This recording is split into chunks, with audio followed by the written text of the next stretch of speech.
Okay, now then, I just knit my 2 rows, and like I said, it'll help make that purl section pop out. We're getting ready to do the 10 rounds of the figure 8 stitch. Although this is not really a true figure 8, we will be doing it in multiples of 2 stitches. We will wrap the entire thing loom like you would an E-wrap before knitting over.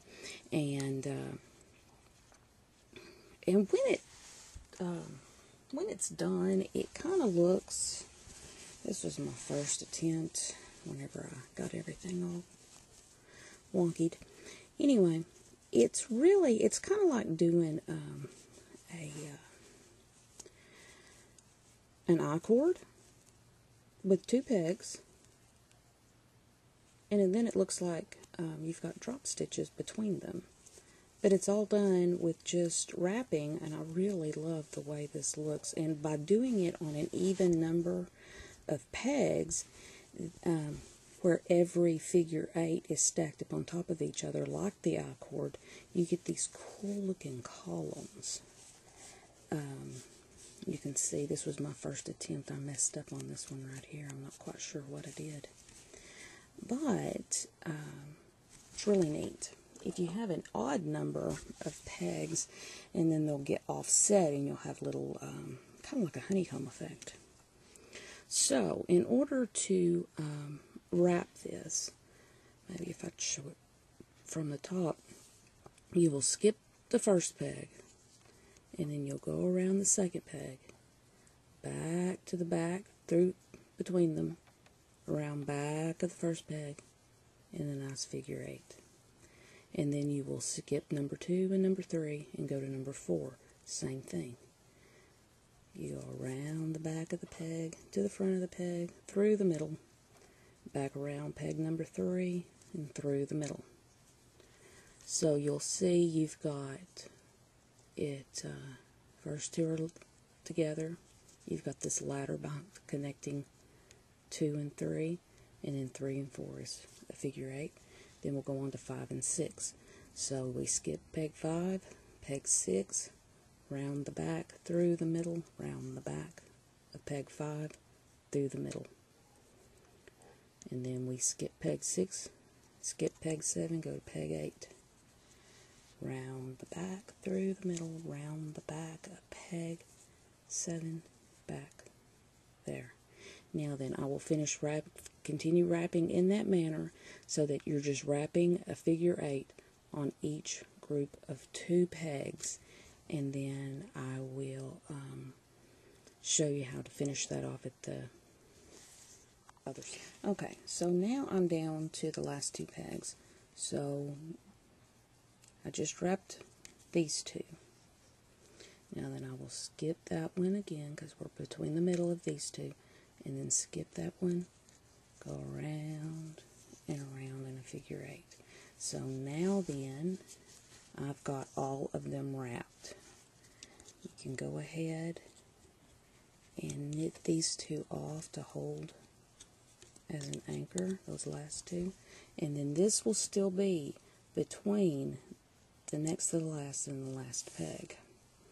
So go ahead and knit over. And then I will show you about going ahead and doing your second round, and then each round after that will be the same way. An easy way to keep, especially this first stitch, the first wrap, which would have been the last part that you wrapped when you did your figure 8, from popping off, it tends to want to hold your finger, hold that stitch right behind there, and then you can just knit off, and that way it won't, your wrap won't slide off. And then I will meet back up with you and show you how to go ahead and continue wrapping for your second round.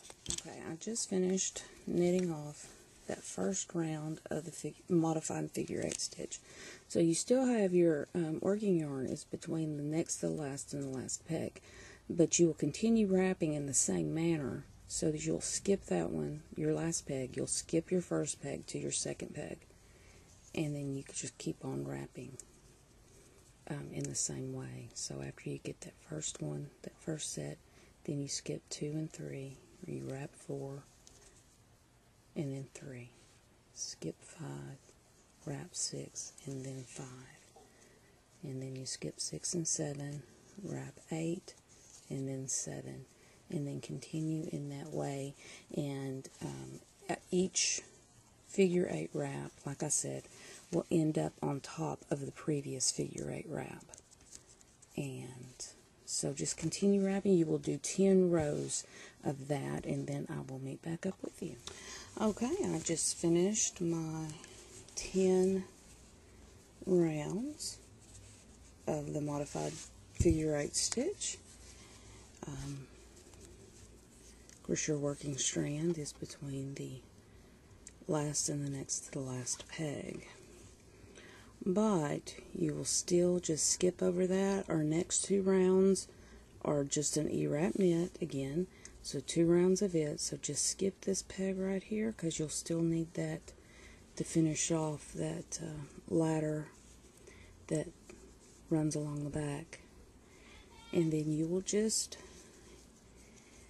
E-wrap then, starting with your first peg. So 2 rounds of knit.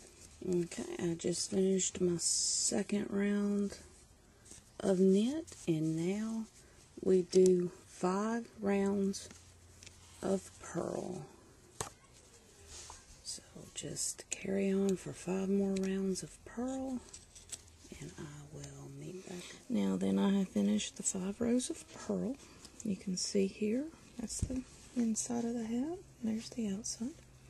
Now then, our next 20 rows is a double stitch or a E-wrap knit 1/2. So what you'll do first is you're going to go ahead and you're going to E-wrap the entire loom 2 times. So you will end up with 3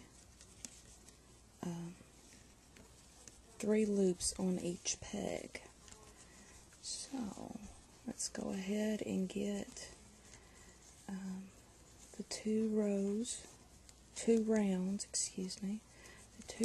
E-wrapped, and then I'll meet back up with you when you have 3 loops on each peg. Okay, you can see that I now have 3 loops on each peg, and then all you do, I'll go ahead and do this one first, is you just take that bottom loop and you will just knit it over the top 2, and you'll still have 2 loops on each peg.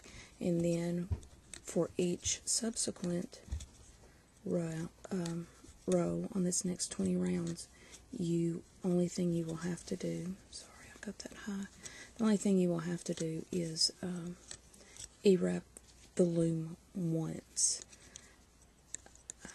to get the 3 loops, because you already have the 2.